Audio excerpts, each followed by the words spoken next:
BNP committee Saudi আরবে যাত্রা শুরু করল প্রবাসী চাঁদপুর সদর উপজেলা শাখা বিএনপি কমিটি।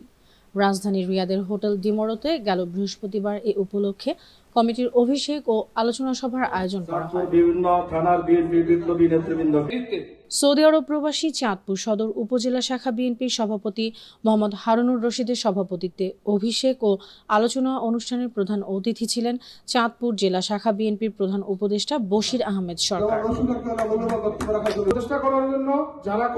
আয়োজক সংগঠন প্রবাসী চাঁদপুর সদর উপজেলা শাখা বিএনপি সাধারণ সম্পাদক রিপন খানের সঞ্চালনায় দেশ থেকে ভার্চুয়ালি যুক্ত হয়ে বক্তব্য রাখেন চাঁদপুর সদর জেলা শাখা বিএনপির সভাপতি শাহজালাল মিশন।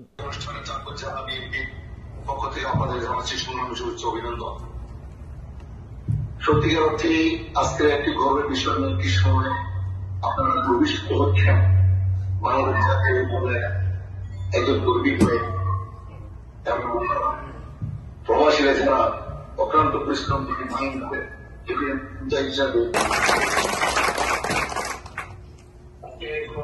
আরম্ভ করে সদস্য যারা নির্বাচিত হয়েছেন আর যারা সদস্য অনুষ্ঠানে অন্যদের মধ্যে বক্তব্য রাখেন বিশেষ অতিথি চাঁদপুর সদর উপজেলা বিএনপির প্রধান উপদেষ্টা আব্দুর রাজ্জাক গাজী ও চাঁদপুর জেলা শাখা বিএনপির প্রধান সমন্বয়ক তাজুল ইসলাম গাজী। আলোচনা সভায় শামীম খান, আলমগীর গাজী, জাকির হোসেন তপাদার সহ প্রবাসী চাঁদপুর শাখা বিএনপির অঙ্গ সংগঠনের নেতাকর্মীরা উপস্থিত ছিলেন।